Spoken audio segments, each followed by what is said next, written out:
অবস্থান কর্মসূচি চাকরিহারা শিক্ষকদের। সেন্ট্রাল পার্ক থেকে এবার রামলীলা ময়দান। চাকরিহারা শিক্ষকদের দিল্লিতে অবস্থান কর্মসূচি, তারা অবস্থান কর্মসূচি করবেন দিল্লিতে। সেন্ট্রাল পার্ক ছেড়ে এবার রামলীলা ময়দান, দিল্লিতে অবস্থান কর্মসূচি চাকরিহারা যোগ্য শিক্ষকদের। 5 দিন ধরে অবস্থান বিক্ষোভ কর্মসূচি দেখাবেন রাজধানীতে। দিল্লিতে অবস্থান কর্মসূচি চাকরিহারা শিক্ষকদের।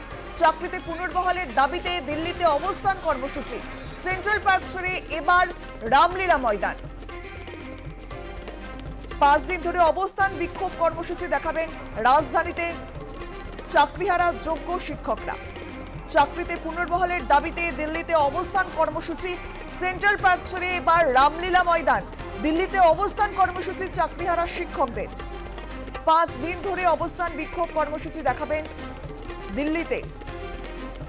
এবার সেন্ট্রাল পার্ক ছেড়ে রামলীলা ময়দান। চাকরিহারা যোগ্য শিক্ষকদের দিল্লিতে অবস্থান কর্মসূচি। 5 দিন ধরে অবস্থান বিক্ষোভ কর্মসূচি দেখাবেন দিল্লিতে, এমনটাই তা জানা যাচ্ছে। যে ছবি আমরা আপনাদেরকে দেখাচ্ছি, তারা সেন্ট্রাল পার্কে অবস্থান বিক্ষোভ দেখাচ্ছিলেন, আর এবার দিল্লিতে তারা অবস্থান বিক্ষোভ কর্মসূচি করবেন। রামলীলা ময়দানে করবেন অবস্থান কর্মসূচি। চাকরিতে পুনর্বহালের দাবিতে দিল্লিতে অবস্থান কর্মসূচি চাকরিহারা শিক্ষকদের। 5 দিন ধরে অবস্থান বিক্ষোভ কর্মসূচি দেখাবেন রাজধানীতে। টেলিফোনে রয়েছেন প্রতিনিধি রণজিৎ রায়। রণজিৎ, সেন্ট্রাল পার্ক ছেড়ে এবার রামলীলা ময়দানে, দিল্লিতে অবস্থান কর্মসূচি চাকরিহারা যোগ্য শিক্ষকদের।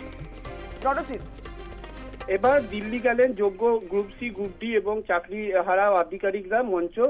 আর গতকাল বিকালবেলা হাওড়া স্টেশনে আসেন তারা, এবং 12 জনের একটি টিম তারা রাজধানী করে এক্সপ্রেসে করে তারা যান এবং হাওড়া স্টেশনের ভেতরে এবং বাইরে বিভিন্ন জায়গায় তারা কিন্তু বিক্ষোভ দেখান। 23 এবং 24 জুলাই দিল্লি রামলীলা ময়দানে তারা ধর্নায় বসবেন। ঋষি রাজ মুনিরাম নামে এক ব্যক্তি আন্দোলনকারী, তিনি বলেন এসএসসি এবং রাজ্য সরকারের দুর্নীতির কারণে তাদের চাকরি যায়।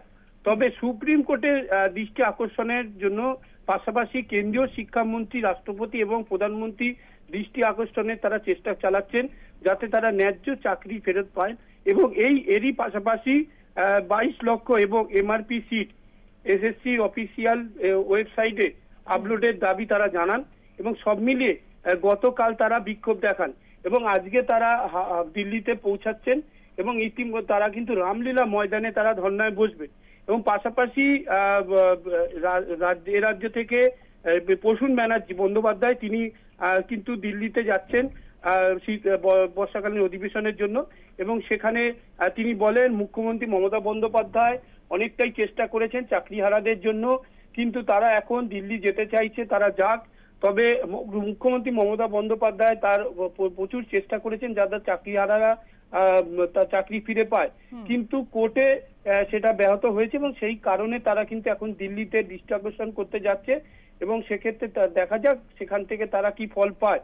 তবে সব মিলিয়ে কিন্তু চাকরিহারা যারা 12 জনের দল একটি যায় তারা দিল্লিতে, এবং তারা কিন্তু মূলত রামলীলা ময়দানে কিন্তু ধর্নায় বসবেন বলে তারা জানিয়েছেন। ধন্যবাদ রণজিৎ।